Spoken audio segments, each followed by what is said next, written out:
Baik, Assalamualaikum warahmatullahi wabarakatuh. Selamat pagi, menjelang siang. Terima kasih untuk rekan-rekan semua. Kita melanjutkan materi kita di minggu lalu tentang komunikasi nonverbal. Hari ini temanya adalah tentang bagaimana powerful posture, gitu ya, dan juga stage anchoring.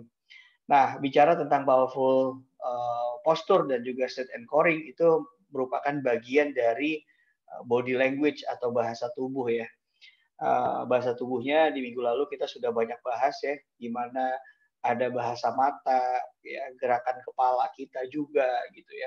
Posisi tangan, posisi kaki itu bisa kelihatan. Dan kalau saya tambahkan lagi, rupanya ada juga tentang gimana cara orang itu senyum, dia senyum apa enggak, itu akan pengaruh juga gitu ya. Kemudian posisi kesiapan dia, apakah dia lebih tegap, apakah dia lemas gitu ya, lunglai, kontak mata itu penting ya. Kemudian juga gerakan tangan. Nah, hari ini yang kelima nih tentang powerful posture. Saya tuh penggemar banyak sekali orang-orang yang jago public speaking gitu ya. Kalau Presiden Amerika yang sebelum Donald Trump, Obama itu benar-benar keren banget. Banyak banget sih videonya, bahkan kalau kalian nonton videonya Obama di YouTube, waktu dia terpilih menjadi Presiden Amerika yang pertama, dia masih muda tuh waktu itu ya, bukan yang periode kedua, itu udah kelihatan tuh kemampuan speech-nya gitu ya, kemampuan public speaking-nya. Bahkan saat itu kan dia nggak begitu populer karena dia kulit hitam gitu ya. Nah, teman-teman bisa banyak saksikan deh di YouTube ya gitu ya, itu bagus-bagus banget. Atau kalau kalian suka olahraga, Muhammad Ali itu setiap di interview itu keren banget. Makanya sampai hari ini di Netflix ada film yang dimainin sama Will Smith judulnya Ali. Muhammad Ali itu bukan cuma jago di ring, tapi juga saat dia ngomong dan menjawab pertanyaan dari interviewer, dia jago banget gitu. Nah, itu yang nanti kalian bisa sama-sama pelajari juga ya. Oke, nah ini dia.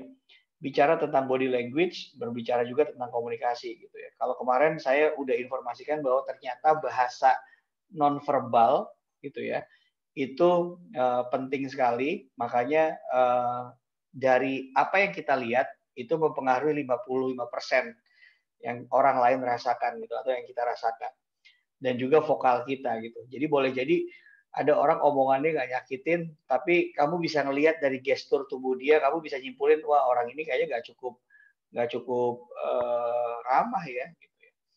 Atau orang ini nggak banyak ngomong, tapi kamu ngerasa dia ramah gitu, kamu nyaman sama dia karena ya lagi-lagi karena mungkin bahasa nonverbalnya dia, ya sikapnya dia, dari senyumnya dia, kamu bisa ngerasain gitu ya. Atau ada orang yang nggak banyak ngomong, tapi sekali ngomong ketus gitu ya. Ngomongnya ketus, kemudian juga vokalnya keras gitu. Makanya banyak sekali orang misunderstanding, terutama untuk orang-orang yang dari Sumatera, dari Sulawesi, dari Indonesia Timur kan ngomongnya relatif suaranya keras gitu. Dan itu sering ada friksi, ada masalah, terutama untuk orang-orang yang adanya di Jawa gitu. Orang-orang Jawa kan ngomongnya lembut gitu ya. Nah, itu menjadi problem, apalagi di Indonesia suku-sukunya banyak sekali. Oke, ini sekedar review saja. Nah, ini bagian pentingnya. Saya pindah dulu ke kanan ya. Saya pindah dulu ke kanan. Sebentar ke sini. Nah, di sini deh kayaknya enak. Oke, bicara tentang powerful posture gitu ya, atau posisi kita yang powerful, ada beberapa ini nih, ada beberapa teori yang bagus banget yang bisa kita contoh. Jadi saya punya teman dari IPB juga namanya Mbak Indah. Dan Mbak Indah ini belum lama ikutan trainingnya Mary Riana. Jadi saya dapat ilmu baru dari Mbak Indah. Dan ini saya mau sharing buat teman-teman semua gitu. Jadi yang pertama ada yang namanya powerful posture dengan posisi tangannya L. Ya. Jadi nanti teman-teman boleh juga kalau mau buka videonya, itu posisi L itu adalah tangan kita di sini. Jadi kalau kita ngomong, kalau orang ngomong tangannya suka gini ya. Nah, ini adalah posisi L. Kenapa L? Dari siku sini ke sini bentuknya L. Nah, ini gunanya untuk mempertegas. Jadi kalau kalian ngomong kemudian menggunakan tangan, nah, itu mempertegas. Jadi yang saya maksud adalah mengapa ini penting. Nah, lihat posisi tangan saya ini adalah powerful posture L. Karena tadi kita di awal sepakat ya teman-teman bahwa ternyata nonverbal itu penting. Makanya kalau kalian dalam berkomunikasi, dalam melakukan negosiasi, dalam melakukan presentasi, itu perlu dibantu oleh gerakan atau body language untuk mempertegas pesan kalian. Ini yang paling common orang pakai. Ya, posisinya L, tangannya cuma satu yang bergerak. Ya, kalian bisa praktekin juga di rumah. Ini namanya postur L untuk mempertegas sesuatu. Kemudian yang kedua, ada yang namanya postur V. Oke, ini pakai dua tangan kita ngangkat. Ini namanya postur V. Gitu. Jadi kita coba teman-teman dan rekan-rekan bayangkan. Coba rekan-rekan bayangkan apa yang terjadi saat terjadi tsunami di Aceh, misalnya gitu ya. Atau coba teman-teman bayangkan apa yang terjadi saat terjadi kerusuhan antar suku di Kalimantan. Tangannya posisinya bayangkan membentuknya kayak V. Ini salah satu gerakan tangan yang bisa kalian pakai kalau kalian presentasi juga gitu ya. Ini posisi untuk membayangkan, biasanya orang nyebutnya ini powerful postur untuk V. Oke, itu yang kedua. Kemudian ini yang ketiga gitu ya. Ini biasanya kita gunakan untuk bilang bahwa ini tidak gitu ya. Tidak demikian ya gitu ya. Mungkin yang Bapak maksud tidak demikian, Pak, gitu. Mungkin ini ada sedikit misinterpretasi di sini. Nah, kita bisa menggunakan posisi tangan X, di mana posisi tangan X itu merupakan powerful posture untuk mengatakan atau mendenial sesuatu gitu ya. Jadi kita bisa bilang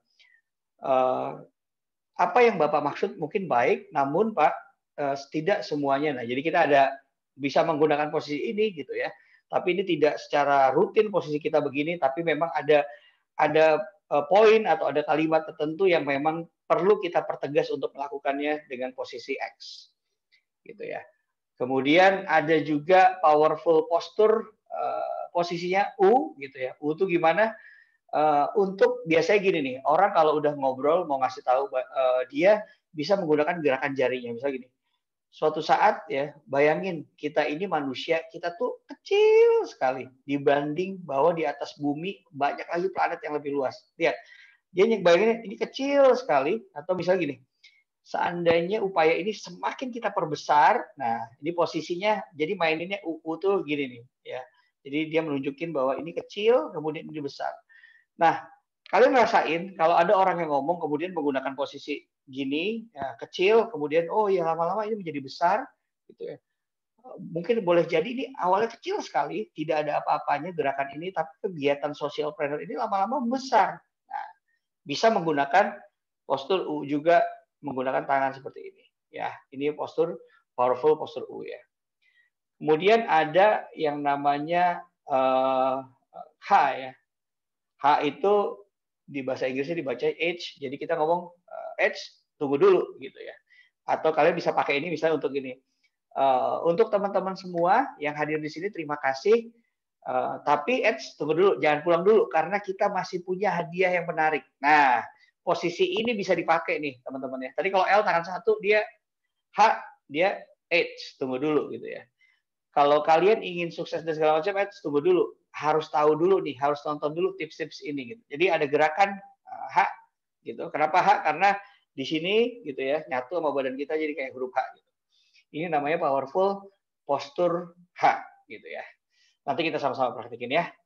Kemudian ada lagi yang namanya I gitu. Nah, ini kalau saya bilang sih ini banyak dipakai di dalam training, banyak dipakai di dalam seminar untuk closingan atau mungkin di opening gitu ya. Biasanya motivator sering pakai deh. Ayo semua angkat tangannya ke atas, kita semua berjanji gitu. Tangannya lebih lurus lagi sebetulnya gitu ya. Kita berjanji bahwa kita harus bisa atau kita harus jadi orang sukses. Kita berjanji mau membahagiakan orang tua kita. Jadi dia mau bikin komitmen gitu. Dia mau bikin komitmen dengan audiens, dia mau lebih engage dengan bikin komitmen di awal dengan mengangkat tangan di atas gitu ya. Nah, ini juga salah satu powerful postur I, tapi teman-teman harus diingat ya, tadi posisi yang H tunggu dulu, kemudian juga I gitu ya, atau juga tadi penolakan itu bukan postur yang secara reguler kita gunakan di setiap kalimat gitu ya. Common biasanya orang menggunakannya L gitu ya. L tangan satu atau tangan dua dia menggunakan L biasanya. Kalau bayangkan, coba dibayangkan semua. Nah, rasain nanti teman-teman ya. Mungkin setelah materi ini kalian bisa di depan kaca praktekin. Kalau kalian ngomong sesuatu, kemudian dibantu dengan gerakan tangan yang tadi, itu message-nya akan jauh lebih sampai gitu ya. Atau nanti boleh deh cari sparring partner-nya di keluarga ya, boleh adiknya gitu ya atau kakaknya. Tanyain, "Kak, Dek, kalau aku ngomongnya begini gimana tuh?" Gitu ya. Nah, itulah berbagai macam powerful posture. Nah, sekarang kita coba masuk lagi di yang namanya stage anchoring. Nah, oke, saya memilih untuk mengecilkan diri dulu. Ini dia. Hari ini lagi booming ya Indonesian Idol, walaupun si MC-nya udah bukan Daniel Mananta lagi nih, udah beralih ke yang lebih muda gitu ya. Nah, Daniel Mananta ini menurut saya sih oke banget, karena dulu dia ini VJ MTV gitu ya, kemudian juga kalau kalian perhatiin, kalau dia MC, kalau dia apa, penggunaan nonverbalnya gitu, dari mimik mukanya, dari segala macam, nanti nonton dari YouTube. Berasa banget bedanya gitu ya. Dia bisa bikin jokes dengan cuman senyum doang pakai mimik gitu. Nah, stage anchoring itu adalah posisi kita, misalnya saat dipanggil, oke, baik, yang hadir sebentar lagi adalah narasumber kita Camelia gitu ya misalnya, atau Asep gitu ya, atau Budi gitu ya, datang ke depan. Nah, biasanya yang harus kita lakukan adalah kita berdiri dulu di tengah gitu, sampai posisi kita memang benar-benar siap gitu ya. Biasanya diam dulu di tengah sampai posisi kita siap dulu, sambil mungkin beberapa detik dengan cepat kita berdiri menatap audiens tapi sambil nyapu aja Mbak, disapu dari kanan ke kiri. Disapu ya, atau kiri ke kanan, disapu cepat aja. Jadi jangan juga lu berdiri di depan terus lu cengok gitu ya 5 menit ngeliatin pelangap, pelongok, enggak. Ngeliatin cepet, sapu dulu, begitu udah ngerasa semua gitu ya. Ingat di awal-awal materi saya sempat ngasih tahu juga di pertemuan awal, kontak mata atau eye contact itu bagaikan sebuah Bluetooth ya. Jadi ada koneksinya dibangun dari kontak mata. Jadi kalau Bluetooth kan perlu pairing dulu. Nah, kalian tuh saling ngelihat dengan nyapu tuh adalah bagian dari pairing mata kita. Nah, baru ngucapin salamnya. Assalamualaikum, selamat pagi, bla bla bla. Nah, itu bagian dari stage anchoring. Jadi anchor tuh kita diam di satu titik. Nah, kemudian ini ada teknik tambahan lagi nih yang saya dapat dari rekan saya, Coach Indah nih, tentang bagaimana melakukan stage anchoring. Yang pertama tentang yang namanya timeline. Ya, timeline itu berarti kita mau menunjukkan waktu. Kalian ingat ya, ada materi tentang visual thinking. Saya nyeritain waktu itu ada sejarah Tokopedia dari lurus nih. Dulu tuh gimana Tokopedia di sini, pelan-pelan ke sini, pelan-pelan ke sini gitu ya. Jadi dari kiri ke kanan. Sama, itu juga yang dimaksud dengan timeline. Jadi kalau di timeline atau di dalam konteks stage anchoring, berarti kita bergerak teman-teman dari kiri ke kanan. Misalnya saya ngomong gini ya, misalnya gini ya, saya ngomong, oke, coba teman-teman bayangin gitu ya, dulu, gitu ya. Nah, saya bisa pakai tangan tuh, dulu, gitu ya, dulu saya begini, gini, kemudian sekarang, nah mulai sini tengah, gini, gini, dan selanjutnya adalah ke depan. Nah, saya mulai nunjukin tuh, berasa bedanya ya. Dulu saya ke kiri, sekarang ke depan saya gerakin lagi. Itu bisa pakai tangan atau kalian juga bisa berpindah posisi. Tadi kalau kalian berdiri ini misalnya kalian berdiri ya di tengah, kemudian bilang, dulu kalian melangkah, set ke sini. Dulu kami benar-benar tidak mampu melakukan ini. Namun setelah kita mendapatkan inovasi, sekarang pindah lagi, posisi badan kita pindah ke sini. Ya, dan ke depannya dia pindah lagi posisinya. Either itu tangan kita atau pergerakan kita itu akan membuat kesan dan lebih apa ya, membantu visual. Ingat nggak tadi di dalam diagram pie tadi ya, bahwa unsur visual itu menjadi penting sampai 50% lebih. Makanya apa yang kita sampaikan tentang dulu baiknya dimainin dulu, sekarang akan datang. Nah, kita mulai cerita tuh, atau pakai badan kita pindahnya. Ya, kita bergerak ya. Kita pindah. Sorry, ada bedanya antara gerak sama pindah. Kalau gini bergerak, kalau pindah tuh kita geser. Nah, itu pindah ya. Timeline bisa dilakukan oleh itu. Oke, yang kedua adalah stage anchoring juga bisa dilakukan dengan ordinal, menunjukkan angka. Pertama, wah, nunjukin angka 1 nih. Misalnya pertama ya. Kedua, syarat sukses yang kedua. Ketiga, wah, nah, jadi penggunaan angka 3, 4, 5 itu membantu mereka juga gitu ya. Ingat, tips pertama, masuk ke yang kedua gitu ya. Ketiga, nah itu Anda sudah mulai masuk di set anchoring yang nyebutnya ordinal. Oke.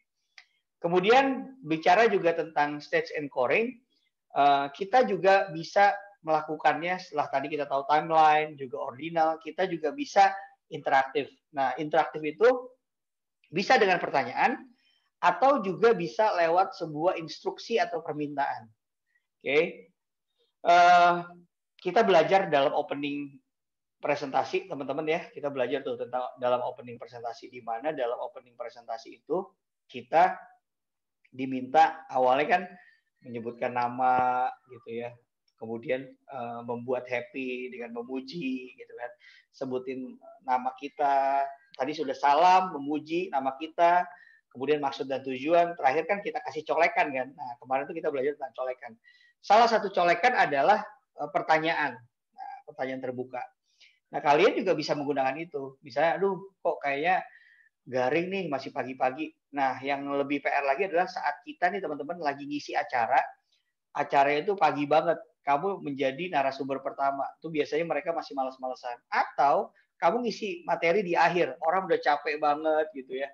Nah, atau juga habis makan siang. Nah, itu materi-materi yang kira-kira orang tuh udah kalau paling belakang orang mau pulang, awal juga orang bagus masih semangat, tapi juga mereka perlu dibikin panas gitu ya. Atau habis istirahat makan siang tuh, bayangin nggak, udah capek, ngantuk. Nah, kita perlu energizer. Nah, salah satu bikin energizer-nya adalah membuat pertanyaan supaya ada interaksi. Karena dengan interaksi orang nggak jadi gampang ngantuk. Misalnya membuat polling question, itu survei ya. Ayo Bapak Ibu, siapa di sini yang udah sarapan? Gitu ya. Tadi yang makannya nambah, makan siang siapa? Gitu ya. Nah, itu adalah survei. Kalau karena survei jawabannya bisa ada yang ngangkat, ada yang enggak. Ada yang bisa iya, ada yang enggak. Itu namanya polling question. Kemudian yang kedua, ada yang namanya enrolling question. Nah, ini kalau saya sih nyebutnya semacam apa ya? Enrolling kan artinya mendaftar ya. Nah, ini sebetulnya semacam pertanyaan tapi mengarahkan gitu ya. Yang kira-kira orang akan jawabnya tuh adalah iya. Siapa di sini yang mau sukses? Siapa di sini yang mau jago public speaking? Nah, biasanya mereka gitu tuh. Atau siapa di sini yang hari ini dan seterusnya ingin bahagia. Nah, jadi selalu orang dibuatnya pengennya jawabannya ya. Itu namanya enrolling question ya. Atau juga bisa kita mempraktekkan sesuatu dengan melakukan common response ya. Nah, common response ini perintah aja sih. Coba Bapak Ibu boleh berdiri dulu dari tempat duduknya. Bapak Ibu coba angkat tangannya, gitu ya. Terus lihat teman sebelah kanannya, coba boleh pijit dia. Nah, itu bagian dari common response-nya. Coba pijit, udah nggak pegel lagi. Coba yang sekarang kanan, balas ke kiri, pijit yang kiri. Wah, biasanya kayak gitu. Itu adalah bagian dari common response. Bagaimana beberapa hal yang bisa kita lakukan dalam stage anchoring ya. Dalam konteks body language. Nah, yang terakhir adalah multi stage. Multi stage itu berarti kita mengcombine semuanya. Jadi menurut saya nggak ada aturan baku saat kalian tampil karena kalian udah tahu bikin opening yang baik, karena opening itu menjadi penting.